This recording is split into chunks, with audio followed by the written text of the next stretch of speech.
This is the finished product. I was more or less happy with it. It was a little sticky and tacky for me, but generally great.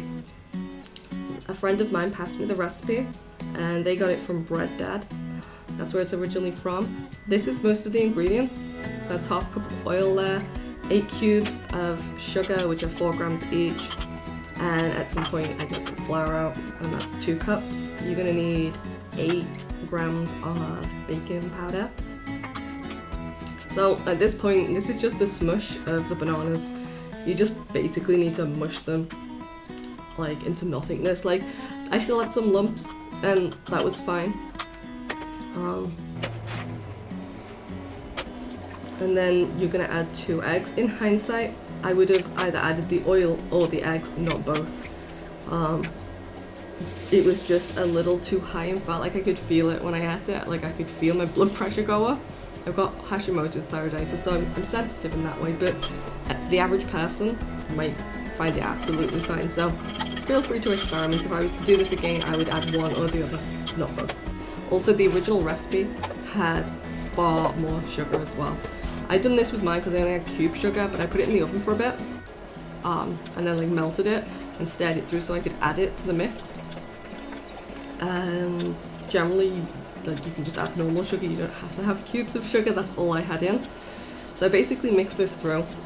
Basically just get everything mixed down. I never even used a sieve as well, by the way, for the flour, and it was all fine. So you're going to bring all the ingredients together now.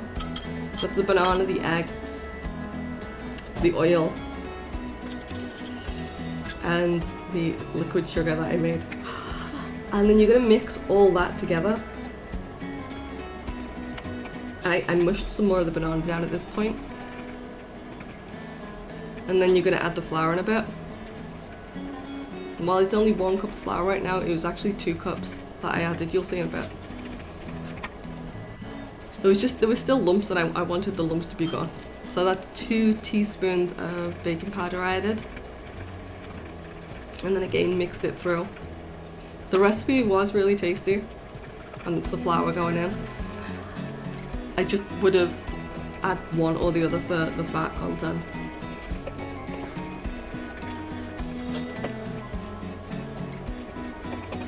I would definitely make it again. I just don't want to be like, you know, eating a whole cake every single time, because I did eat a whole cake. I had the whole thing to myself. Yeah, I know. You're like, really? I'm like, yeah, I did. It lasted 2 days. I just couldn't get enough of it. Maybe that's why I had high blood pressure. But yeah, just keep mixing. I mixed the flour through like in little bits, just to make it easier. And the tin I used, I just put parchment paper in it. And that seemed to be fine. It was just like a normal sized tin, as you can see. And it was so good that I had to eat it off the fork at one point. And you'll kind of see me just take it at some point in that spoon and just like, you're like, where's that going? Like, it's going in my mouth. There we go, yeah. Me just eating a bit and a bit more. And then I put it in the middle of the oven. And that's the result. You go and enjoy.